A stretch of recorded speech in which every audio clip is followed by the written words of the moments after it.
Hello बच्चों, मैं Mansi Sharma mission ज्ञान से स्वागत करती हूँ आप सबका राजस्थान सरकार और वेदांता के CSR इनिशिएटिव E-Kaksha में। बच्चों, हम चैप्टर पढ़ रहे हैं द रैट्रैप और हमने क्या जाना है कि उस आयन मास्टर के घर पे आ गया है वो अजनबी, और आयन मास्टर को एहसास हो गया है अपनी गलती का कि भाई ये वो व्यक्ति नहीं है जिसको उन्होंने समझ लिया था एक पुराना परिचित।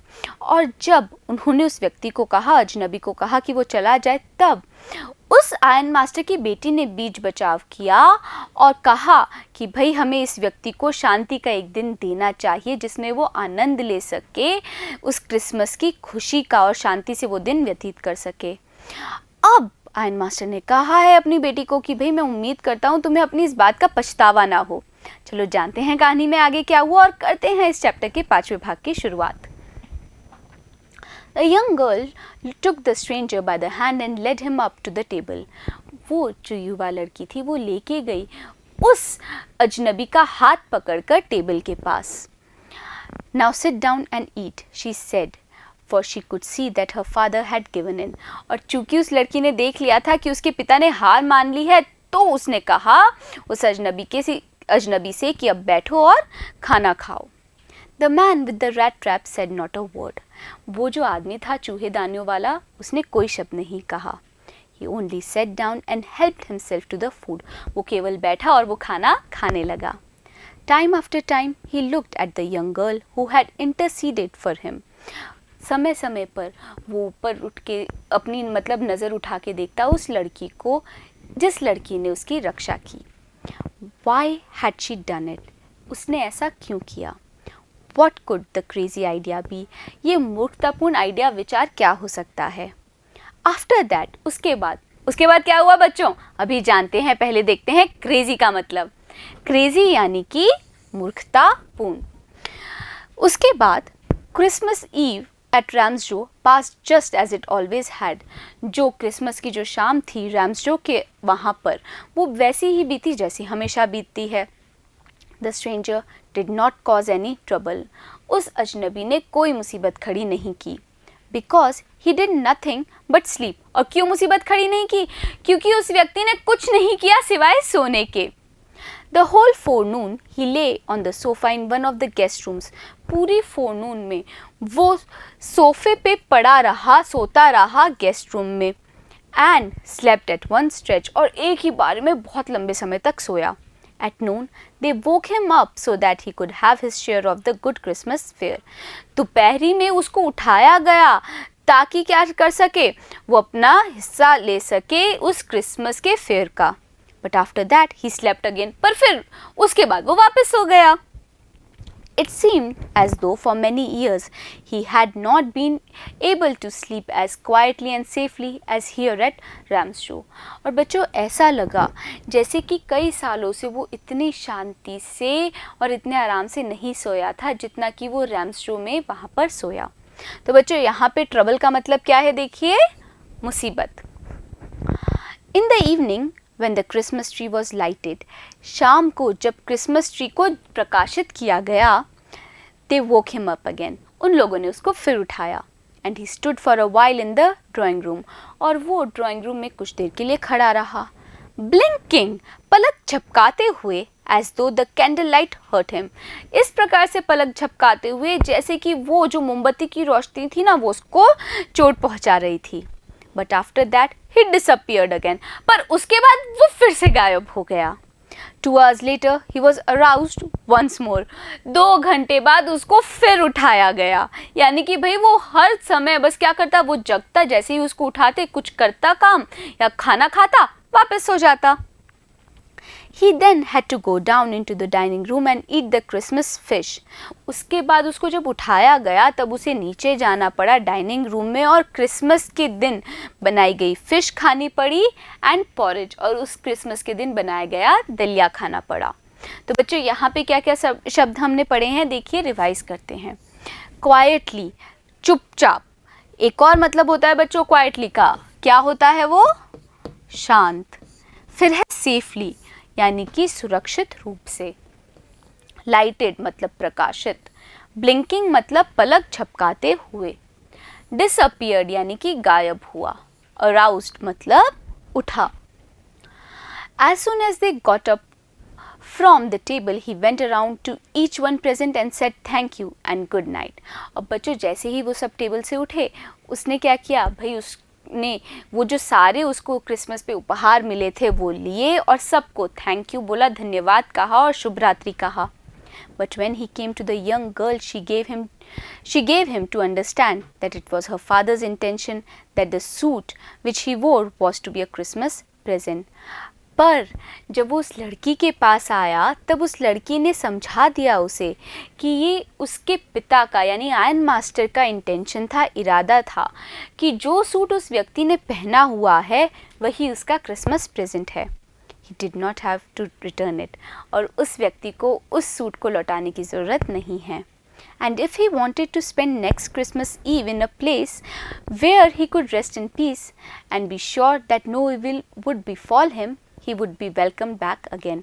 और उस लड़की ने ये भी समझाया कि अगर वो अगले क्रिसमस की शाम को यानी अगले साल की क्रिसमस की शाम को भी एक शांति भरा दिन व्यतीत करना चाहता है तो वो यहाँ पे आ सकता है.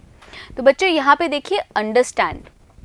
अंडरस्टैंड का मतलब है समझाया या फिर समझना. इंटेंशन यानी कि इरादा. Where he could rest in peace यानी कि वो आराम से रह सकता था शांति से अगले भी साल अगर उसको ऐसी जगह चाहिए थी.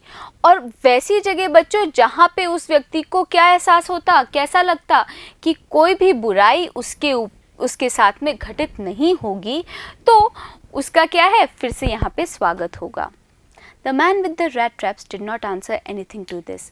अब उस लड़की की इन बातों का कोई उत्तर नहीं दिया उस चूहेदानी वाले व्यक्ति ने.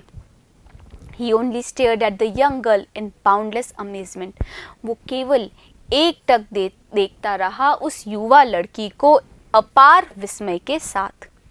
The next morning, their own master and his daughter got up in good season to go to the early Christmas service. अगली सुबह वो जो आयन मास्टर था और उसकी बेटी थी वो उठ गए एक अच्छे से सीज़न में यानी कि भाई मौसम बहुत अच्छा हो रहा था. और क्यों उठ गए? क्योंकि वो क्रिसमस के दिन क्या करना चाहते थे भाई, सेवा करना चाहते थे. Their guest was still asleep. उनका जो मेहमान था वो अभी भी सो रहा था. तो बच्चों यहाँ पे क्या क्या शब्द हैं देखिए. सबसे पहला है evil यानी बुरा. befall यानी कि घटित होना. stared मतलब एकटक देखा. boundless मतलब अपार.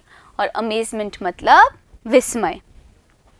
and they did not disturb him और उन्होंने क्या किया, उन बाप बेटी ने उसको परेशान नहीं किया.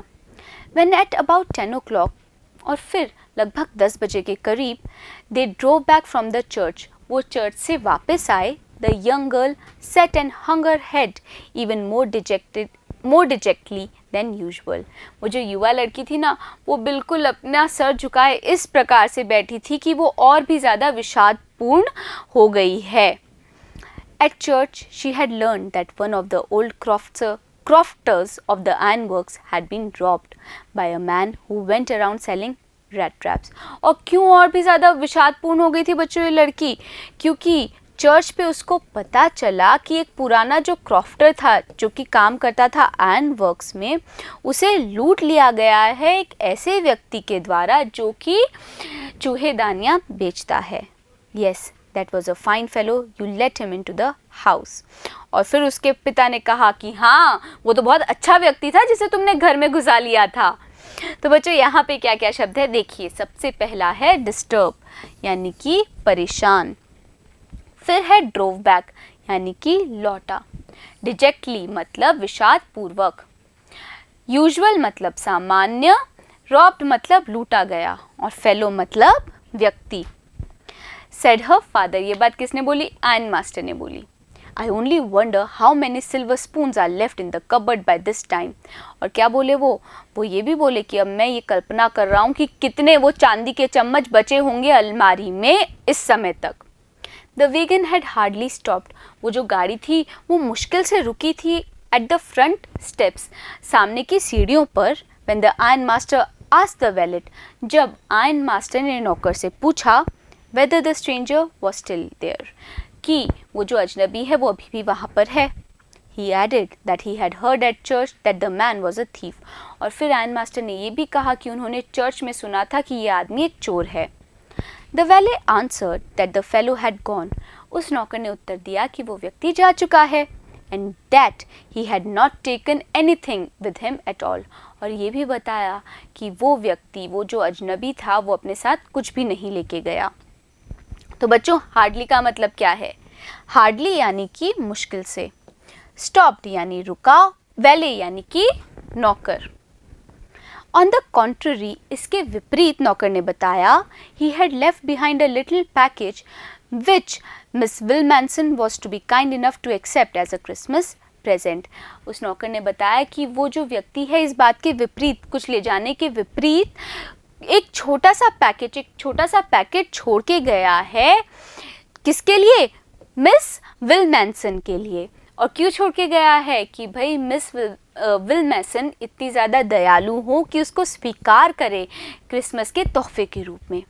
The young girl open the package. उस युवा लड़की ने उस पैकेट को खोला, which was so badly done up. जिसे बहुत बुरी तरीके से क्या किया गया था? तैयार किया गया था. That the contents came into view at once. और इतना बुरी तरीके से तैयार किया गया था कि उस पैकेट के अंदर की चीज़ें झट से दिखने लगी. She gave a little cry of joy. और फिर वो जो लड़की थी ना, वो खुशी से चिल्लाई. She found a small rat trap. उस पैकेट के अंदर क्या था? एक छोटा सा rat trap था. And in it lay 3 wrinkled 10 kroner.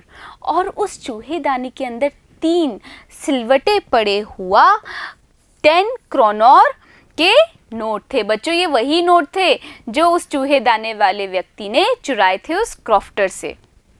तो बच्चों, यहाँ पे क्या क्या हमने मीनिंग्स पढ़े हैं, देखिए. पहला है कॉन्ट्ररी, मतलब विपरीत. फिर है पैकेज यानी पैकेट. एक्सेप्ट मतलब स्वीकार करना. बैडली मतलब बुरी तरह से. क्राई ऑफ जॉय मतलब खुशी की चीख. रिंकल्ड यानी कि सिलवटदार. But that was not all. पर केवल यही नहीं था उसमें. In the rat trap lay also a letter written in a large jagged characters. उस चूहेदानी में एक खत भी था जो कि लिखा गया था कटे फटे शब्दों में. Honoured and noble miss. और क्या लिखा था बच्चों उस खत में? देखिए, चूहेदाने वाले व्यक्ति ने क्या बोला था.